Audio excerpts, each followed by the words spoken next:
Hi everyone, welcome to my channel Theekshita recipes. ఈరోజు నేను మీకు బెల్లం పొంగల్ అనేది ఎలా చేసుకోవాలో చూపిపోతున్నానండి. ఆల్రెడీ బియ్యము బ్యాడ్లు వేసుకొని నానబెట్టుకునేసానండి. బియ్యం అండి చూపిస్తాను ఎంత క్వాంటిటీ తీసుకున్నాను అనేది.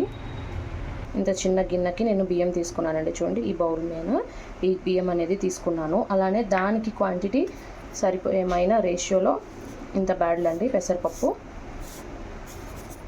చూడండి, ఏమైనా పెసరపప్పు తీసేసుకొని బాగా వాష్ చేసేసుకున్నాను. 3 times బాగా వాష్ చేసుకొని వాటర్ వేసి పెట్టేశానండి. ఇప్పుడు మనం ఇది బాయిలింగ్కి పెట్టేసుకోవాలి. వాటర్ అనేది యాడ్ చేసేసుకున్నాను. ఇప్పుడు బాయిలింగ్కి పెట్టేసుకున్నానండి. ఇంకా కొద్దిగా వాటర్ అనేది యాడ్ చేసుకుంటున్నాను.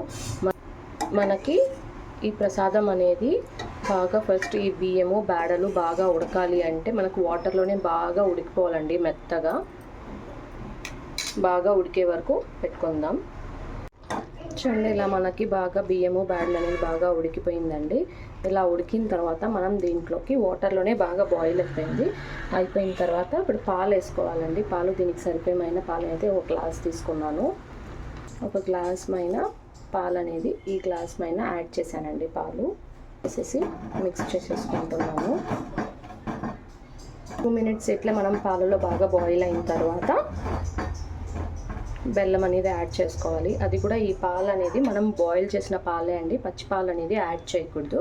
బాయిల్ చేసిన పాలు అనేది వేసుకోవాలండి. పాలలో కూడా మనకి బాయిల్ అవుతుందండి ఇది బాగా. సో ఇప్పుడు మనం దీంట్లోకి బెల్లం అనేది యాడ్ చేసుకోవాలండి. చూడండి, మనకి బాగా ఉడికిపోయింది. ఇప్పుడు దీంట్లోకి మనం బెల్లం అనేది యాడ్ చేసుకోవాలండి. స్వీట్కి తగినంత స్వీట్ వేసేసుకోవచ్చు దీంట్లోకి. అంటే కొంతమంది బాగా స్వీట్ తింటారు కాబట్టి స్వీట్ యాడ్ చేసుకోవచ్చు ఎక్కువ. నేనైతే కొద్ది మీడియంగా చేసుకుంటున్నానండి. సో ఇలా ఒక పిరికిడమైన బెల్లం అయితే తీసుకున్నాను.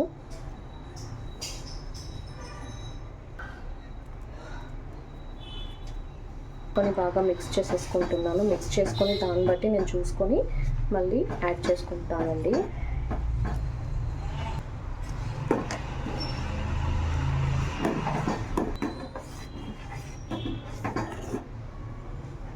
చూడండి, ఇప్పుడు నేను వేసుకున్నమైనా సరిపోతుందండి. నా చేతితో నేను ఒక ఫుల్గా పిరికిడ్ వేసుకొని ఇంకా హాఫ్ పిరికిడ్ అనేది వేసేసుకున్నాను. సరిపోతుందండి. ఇంకా ఎక్కువ వేసుకున్నామంటే స్వీట్ ఎక్కువ అయిపోతుంది. ఆల్రెడీ అక్కడక్కడ బెల్లం అనేది ఇలాగ ఇది ఉంది. సో అదంతా కరిగేటప్పటికి మనకి స్వీట్ అనేది సరిపోతుందండి. ఇంకా కొద్ది బాగా బాయిల్ అయిన తర్వాత బెల్లం అంతా బాగా ఉడికి బాయిల్ అయ్యాక మనం రెడీ అవుతుందండి. మనకి పొంగల్ అనేది రెడీ అయిపోయిందండి. మధ్యలో మనం సిమ్లో పెట్టుకొని బెల్లం యాడ్ చేసిన తర్వాత సిమ్లో పెట్టుకొని ఉడికించుకోవాలండి. ఇది వచ్చేసి అప్పుడప్పుడు మధ్యలో మనం ఇలా కలబెట్టుకుంటూ ఉండాలి. ఎందుకంటే కింద మాడవుతుంది. అడుగంటకుండా మాడవకుండా ఇట్లా మనము కలబెట్టుకుంటూ ఉండాలండి. 1 స్పూన్ నెయ్యి అనేది యాడ్ చేసుకోవాలి. 1 స్పూన్ నెయ్యి యాడ్ చేసుకొని బాగా మిక్స్ చేసేసుకోవాలండి. ఇప్పుడు మనకి రెడీ అయిపోయిందండి. బెల్లం పొంగలి ప్రసాదం అనేది రెడీ అయిపోయింది. ఇప్పుడు స్టవ్ ఆఫ్ చేసేసుకున్నాను. ఇప్పుడు ఇంకా నేను దేవుడి ప్రసాదం అండి, ఇది దేవుడికి రెడీ చేసేసుకున్నాను. అయిపోయింది. ఇది వెంకటేశ్వర స్వామికి పెట్టుకోవచ్చు, అమ్మవారికి కూడా పెట్టుకోవచ్చు అండి. ఇప్పుడు మనకి ప్రసాదం రెడీ అయిపోయిందండి. చూడండి, బౌల్లోకి రెడీ చేసి పెట్టేసుకున్నాను. బెల్లం పొంగల్ అనేది రెడీ అయిపోయిందండి మనకి. ఇది మనము వరలక్ష్మి వ్రతంకి కూడా అమ్మవారికి నైవేద్యంగా కూడా చేసి పెట్టుకోవచ్చు అండి. ప్రసాదాల్లో ఇది ఒక టైప్ అండి. బెల్లం పొంగల్ అనేది చేసి పెట్టుకోవచ్చు. అండ్ ఇది వెంకటేశ్వర స్వామికి కూడా చేసి పెట్టుకోవచ్చు అండి. శనివారం పూట కూడా వెంకటేశ్వర స్వామికి కూడా మంచిదండి. శనివారం పూట మనం చేసి పెట్టుకోవచ్చు బెల్లం పొంగల్ అనేది. ఇప్పుడు నేను చేసేసుకున్నానండి. అయిపోయింది బెల్లం పొంగల్ అనేది. ఇది పచ్చి కొబ్బరి అండి. ఇది మనం టెంకాయ దేవుని దగ్గర కొట్టుకున్నాము. ఇప్పుడు టెంకాయ దేవుని దగ్గర కొట్టుకొని ప్రసాదంగా చేసుకుంటాం కదా. చేసుకున్నప్పుడు బెల్లం పొంగలి ఇట్లా టెంకాయ కొడతాం కదా. కొట్టినప్పుడు దీన్ని ఇట్లా పీసెస్గా కట్ చేసుకోవచ్చు. కట్ చేసి చూపిస్తాను. ఇలాగా సన్నగా పీసెస్ అండి. ఇట్లాగా సన్నగా పీసెస్ లాగా కట్ చేసేసుకున్నాను. ఇప్పుడు ఇవి మనము ప్రసాదం చేసేసుకున్నాము కదండి.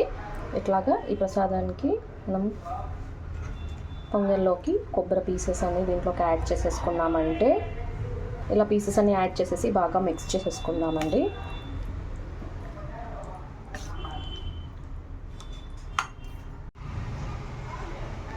ఇలా బాగా మిక్స్ చేసేసుకొని మనం ఇంకా సర్వ్ చేసేసుకోవచ్చు అండి. ప్రసాదం అనేది సర్వ్ చేసి చూపిస్తాను.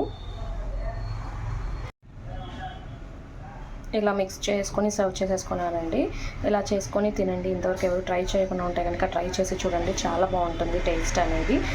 అండ్ వరలక్ష్మి వ్రతంకి మనం చేసుకుంటాం కదండి ప్రసాదాలు, అలా కూడా మనం బెల్లం పొంగల్ చేసుకోవచ్చండి అమ్మవారికి. అండ్ ఈరోజు శనివారం పూట కూడా మనము వెంకటేశ్వర స్వామికి చేసుకోవచ్చండి. చేసుకొని నైవేద్యం పెట్టుకున్నాక టెంకాయ కొట్టుకున్నాక మనం తినే ముందు ఇలా పీసెస్ కట్ చేసుకొని మిక్స్ చేసుకొని సర్వ్ చేసుకోవచ్చండి అందరికీ. చాలా బాగుంటుంది టేస్ట్ అండి. మీకు ఈ వీడియో నచ్చినట్లయితే లైక్ చేయండి, షేర్ చేయండి, సబ్స్క్రైబ్ చేయండి. Thanks for watching my video.